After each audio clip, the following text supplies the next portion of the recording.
Les séries de conversations Footprint mettent en lumière les réflexions et les expériences de dirigeants accomplis qui envisagent leur travail comme un véritable ministère, aussi bien dans leur environnement professionnel que dans la sphère du marché.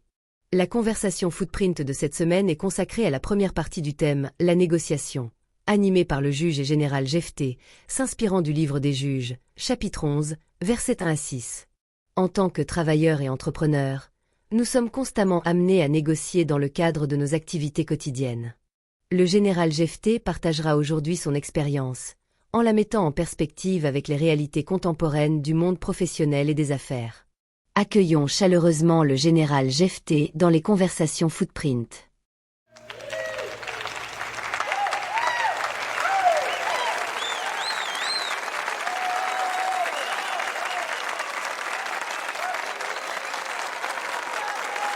C'est pour moi un grand honneur d'être parmi vous. Il existe de nombreux ouvrages consacrés à la négociation, mais je souhaite aujourd'hui vous transmettre, à vous et à votre auditoire, des enseignements tirés de l'expérience pratique, ce qu'il convient de faire et de ne pas faire dans le cadre d'une négociation, à la lumière des principes bibliques. Merci pour cette mise en perspective.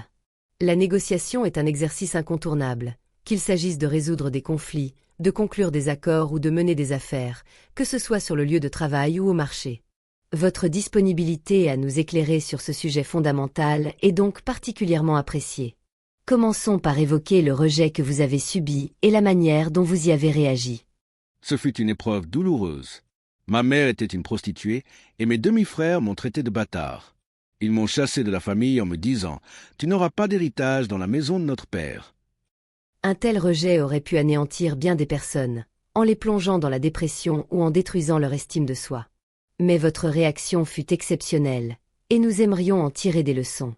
Effectivement, je connaissais ma valeur et j'ai refusé de me laisser définir par les étiquettes qu'ils m'avaient collées. Je n'ai ni nourri de rancune, ni sombré dans l'apitoiement. J'ai transformé le rejet en moteur. Il m'a poussé à affirmer ma valeur, à bâtir ma réputation et à me positionner stratégiquement, en formant la plus puissante armée à Tob. Ils m'ont rejeté, mais de nombreux officiers expérimentés se sont ralliés à moi. J'aimerais que chacun retienne cette leçon. Certains te rejetteront, mais d'autres reconnaîtront ta valeur et s'allieront à toi. Pourquoi avoir choisi cette voie, plutôt que de céder au découragement ou à la pitié? On ne négocie pas à partir d'une position de faiblesse. Il faut créer de la valeur et se positionner avec stratégie afin de contraindre l'autre partie à venir à la table des négociations. Je savais qu'en bâtissant une armée redoutable, je me placerais un jour dans une position où ceux qui m'avaient rejeté seraient obligés de reconnaître ma valeur. Que diriez-vous à quelqu'un dans le public qui, comme vous, a été rejeté, ignoré ou maltraité parce qu'il ou elle ne fait pas partie du groupe? Tout d'abord, sache que ce n'est pas le Seigneur qui t'a rejeté, mais des hommes.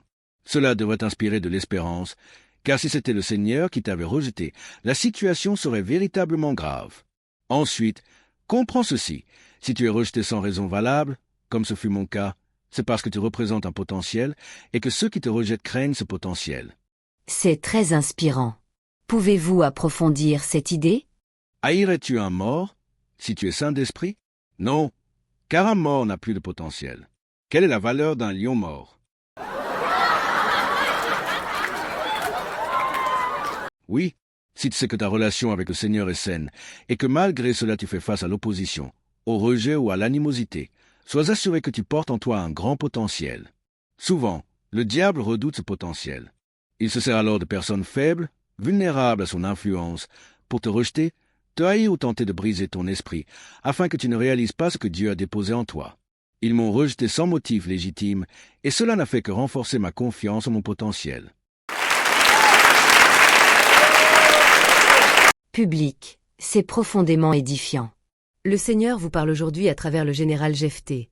Au lieu de vous cacher derrière l'opposition, le rejet ou la pitié, ayez confiance en votre potentiel et dépendez du Seigneur pour le manifester. Absolument. Vous ne pouvez découvrir votre véritable valeur, bâtir votre réputation, vous positionner stratégiquement et devenir la partie la plus forte d'une négociation que si vous reconnaissez votre potentiel et ce que vous apportez à la table. Dans la deuxième partie, je vous expliquerai comment je me suis positionné stratégiquement lorsque les dirigeants d'Israël sont venus ramper à la table des négociations. Mais avant de conclure, n'oubliez jamais ceci. Si ta relation avec le Seigneur est juste, toute personne qui t'oppose a peur de ton potentiel. Tu n'es pas un lion mort.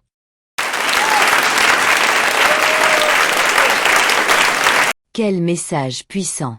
Public, faites-vous face à l'opposition? Au rejet? À l'animosité? Êtes-vous ignoré pour des postes, des biens ou des opportunités qui devraient vous revenir? Ce message est pour vous. Vous n'êtes pas un lion mort. Ne laissez pas le découragement vous ronger, ne vous apitoyez pas sur vous-même, ne vous cachez pas. Applaudissons chaleureusement le général Jephthé, en attendant avec impatience la deuxième partie.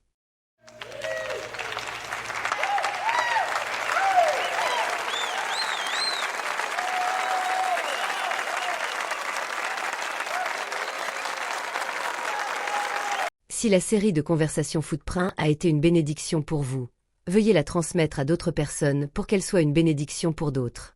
Êtes-vous un croyant déterminé à réaliser votre vocation professionnelle sur votre lieu de travail et sur le marché? Nous avons plusieurs ressources pour vous aider à le faire. Il vous suffit de vous abonner à la chaîne YouTube pour recevoir les nouvelles ressources que nous créons chaque semaine. Si vous possédez aussi des talents créatifs, contactez-nous et laissons-le céder au Seigneur pour qu'il l'utilise pour avoir un impact sur le royaume.